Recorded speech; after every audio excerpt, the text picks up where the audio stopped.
បាទជំរាបសួរនិងសួស្តីដល់សិស្សានុសិស្សទាំងអស់គ្នាថ្ងៃនេះខ្ញុំមានលំហាត់មួយខ្លីនេះដែលពាក់ព័ន្ធជាមួយនឹងការប្រៀបធៀបនេះគេហៅថាចំនួនអក្សរនិទានបាទអក្សរនិទានហៅថារៀនradical ណាអញ្ចឹងឬ2គឺយកទៅប្រៀបធៀបជាមួយនឹងឬ3ឬទី3នៃ3អញ្ចឹងតើ2នេះតើ2ហ្នឹង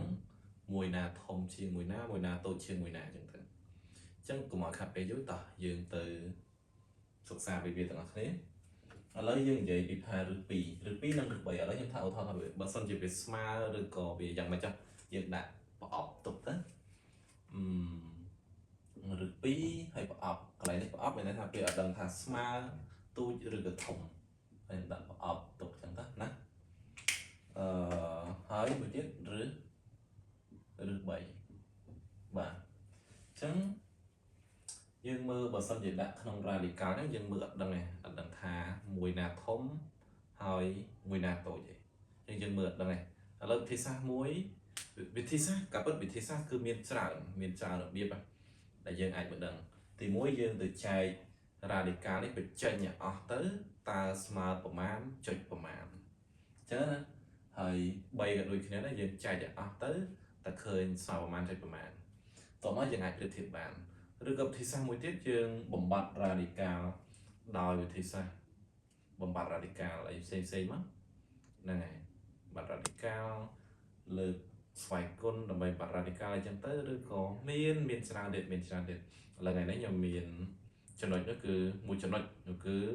ការបំបត្តិ radical បំបត្តិម្ដងមួយធ្វើម៉េចឲ្យបាត់ទាំងអស់ហើយយើងទៅមើលវាតែពេលបាត់ហើយមួយណាធំមួយណាតូចតបមកយើងអាចសន្និដ្ឋានថាពីរឹសទី2ឬ2ធំជាងរឹសទី3នៃ3ឬក៏រឹសទី3នៃ3ធំជាងរឹស2ចឹងដែរហ្នឹងហើយតោះឥឡូវយើងទៅធ្វើទាំងអស់គ្នាឥឡូវនេះយើងមើលខាងនេះស្វ័យរឹសទី2អញ្ចឹងយើងធ្វើម៉េចលើកស្វ័យគុណ2វាឲ្យដាច់យកមកឲ្យដាច់អញ្ចឹងបើសិនជាយើងឥឡូវយើងថាលើកវាដាច់អញ្ចឹងយើងត្រូវដាក់ស្វ័យគុណ2ខណៈស្វ័យគុណ2ធ្លាក់លើ radical នេះគឺវាបាត់2ប៉ុន្តែដល់ពេលបើសិនជាខាងនេះដាក់ស្វ័យគុណ2អញ្ចឹងយើងត្រូវដាក់ខាងនេះដែរបើសិនជាយើងអត់ដាក់អាខាងនេះវាចំណែនគ្នានឹងឲ្យចំណែនគ្នាយើងធ្វើម៉េចដាក់ឲ្យវាស្មើគ្នាឲ្យសមមូលគ្នាបើអញ្ចឹងអត់បានទេវាចំណែនគ្នាឥឡូវខាងនេះយើងប្រអប់ដដែលមកយើងអត់តដឹងសញ្ញាចង់និយាយថាអត់ដឹងថាវាទូចស្មើឬក៏ធំយើងអត់ដឹងអ្នកស្មាសញ្ញាទាំង3នេះយើងអត់ដឹងថាគួរដាក់មួយណាចាំតិចទៀតប៉ុណ្ណឹងហើយខាងនេះបើសិនជាឬ2យើងស្វ័យគុណ2ហើយយើងឲ្យវាស្វ័យគុណ2ចឹង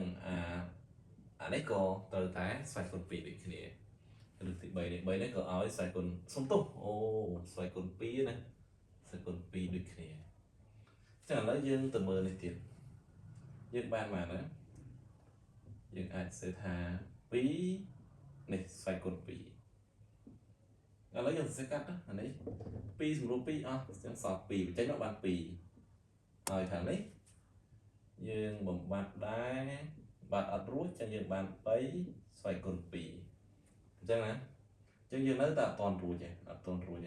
តែយើងថែមប្រមាណទេដើម្បីឲ្យរួចដែលយើងបាន2ហ៎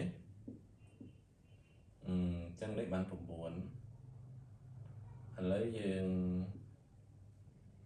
គូទៅដាក់ស្វ័យគុណប្រមាណដើម្បីឲ្យបានវាដាក់វាផ្សេងរួចឥឡូវចេះមកតើយើងគុណអង្គទាំង2និង3គុណអង្គទាំង2និង3ដូចគ្នានឹងអញ្ចឹងនៅដដែលបើយើងគុណនឹងលើក3មកតើលើក3ឲ្យដាច់មកតើហ្នឹងស្វ័យគុណ3នេះយើងត្រូវដាក់ស្វ័យគុណ3ឲ្យវាដាច់យកទៅម្ដងហើយខាងនេះក៏ត្រូវដាក់វាស្វ័យគុណ3ដែរបើសិនខាងនេះដាក់ស្វ័យគុណ3ខាងនេះអត់ដាក់ទេមានន័យថាខាងនេះវាចំណែនទៀតវាចំណែនអញ្ចឹងឥឡូវយើងចូលរូបមន្តរបស់យើងណាចូលរូបមន្តឥឡូវចាំតិច2ស្វ័យគុណ3ស្មើប្រមាណមានថា2គុណនឹង2នេះគុណនឹង2គុណនឹង2 2គុណនឹង2ខ្លួនឯងចំនួន3ដងម្ដង2ដង3ដងហ្នឹង នេះចូលរួមមុនយើងថាវាចេះឥឡូវកុំអាលមួយអញ្ចឹងមានន័យថា2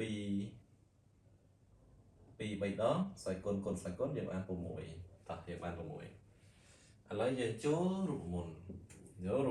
អានេះខាងបាន8នេះនៅប្រអប់ដដែលខាងនេះយើងចូលរូបមុន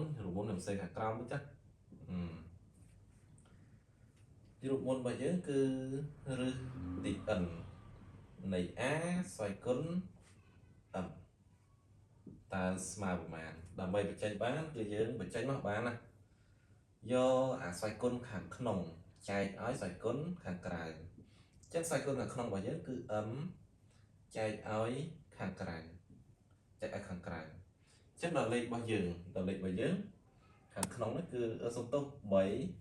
យើងអាចសរសេរបានថា3ស្វ័យគុណខាងក្នុងប្រមាណ6ចែកឲ្យនេះខាងក្រៅណាហើយយើងបាន8ខាងនេះបើទៀតណាយើងសរសេរទៅមុខតិចណាខាងនេះក៏បានតោះឥឡូវ3ចែកឲ្យសំទោស6ចែក3បានប៉ុន្មានណា6ចែក3យើងបាន2មែនទេយើងបាន2ត្រូវអត់6ចែក3យើងបាន2អញ្ចឹង3សេគុណ2តើ3សេគុណ2ស្មើប្រមាណ3សេគុណ2ស្មើ3ដងមែនទេមែនទេ3គុណនឹង3ខ្លួនឯងចំនួន2ដង1ដង2ដងអញ្ចឹង3ដង9តោះឥឡូវយើងគិតមើលតើ8ហើយនឹង9មួយណាធំជាងប្រកបជា9ហ្នឹងមែនទេ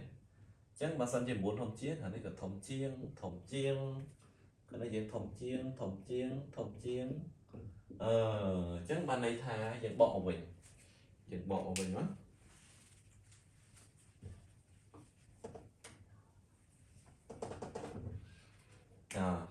ដូចនេះ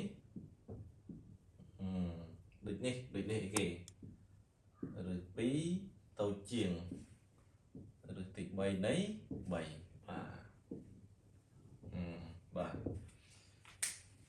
តោះឥឡូវបងមានកន្លែងណាឆ្ងល់អាចសួរបានណាសួរបានលោកគ្រូបញ្យល់អីលឿនពេកហ្នឹងហើយចឹងអត់មានអីទេមានតែប៉ុណ្ណឹងបាទសូមអរគុណ